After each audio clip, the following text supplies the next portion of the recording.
Thank you, government. On that point that the leader of the member of the government made, that if you're a parent, would you let your kids go out at night? Well, most of you would say no to alcohol and drugs, but it is also part of teenagers' life to get socially updated. So I believe most parents are responsible enough to know the difference between parties that lead you to drunk driving and killing other people because of some mistakes.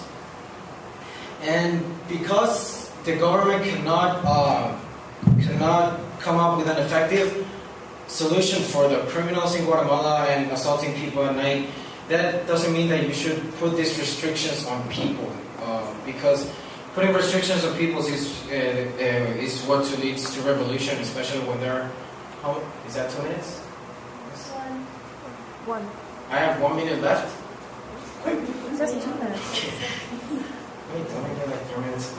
Wait, I got lost. I know.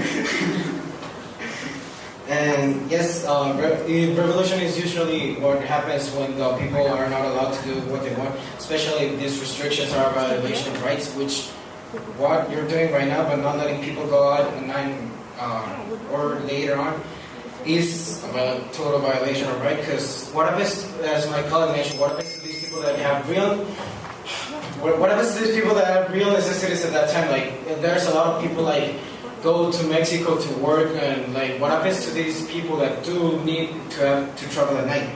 I'd like to mention the point that he made about the United States. We are not talking about the United States, we're talking about Guatemala. But United States is a world-leading power, and it's an example for every country, especially for third world countries such as Guatemala.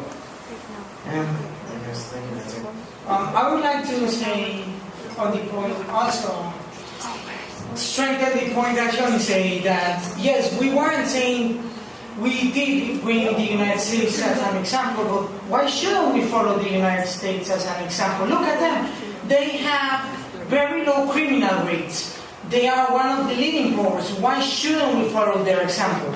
And you said, if we go out at night, we are going to get assaulted or have violence. Well, Guatemala is a violent country. Even in the morning or on plain afternoon, they attack and kill people. Look at bus drivers.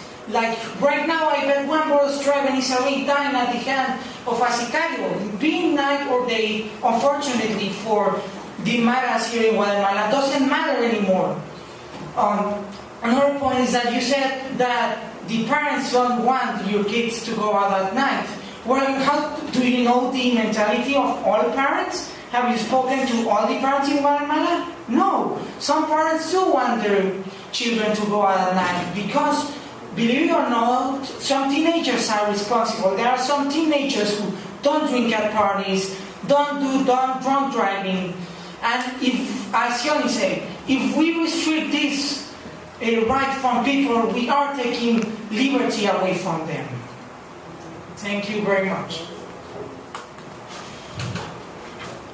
Alright, so before we begin, I would like to say that this has been a very interesting debate from both sides.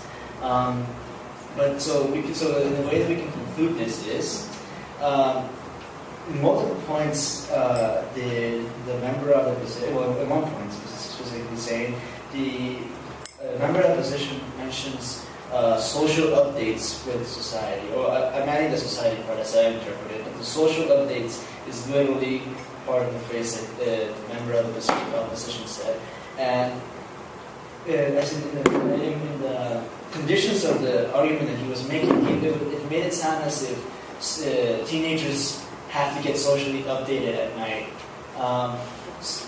This doesn't have to be really, this is called really done during the night. Because now we have Facebook too. You can stay socially updated, for that was the purpose of Facebook. Also, they're using the U.S. as a model for what Guatemala should do, or what the government should do. Yet, can we say that the U.S. is perfect itself? Like, the reason why the U.S. is where it is at right now is because they took restrictions in the beginning. They said, they made specific laws that would help them,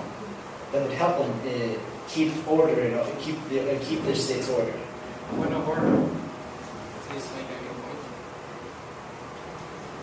The point of order is not well taken. I believe he's addressing to your argument as using the United States as a model for the rest of the world, if I understand.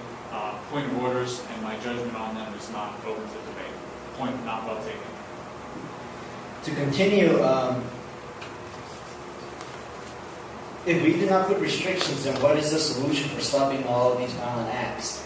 The reason why we're imposing restrictions at this point is to take a step when we cannot stop violence. It is, again, just as my colleague here was trying to impose, it's just a solution that a step that we can take. If we cannot stop violence, then we can stop the victims of the violence. That is what we're trying to avoid, those restrictions. And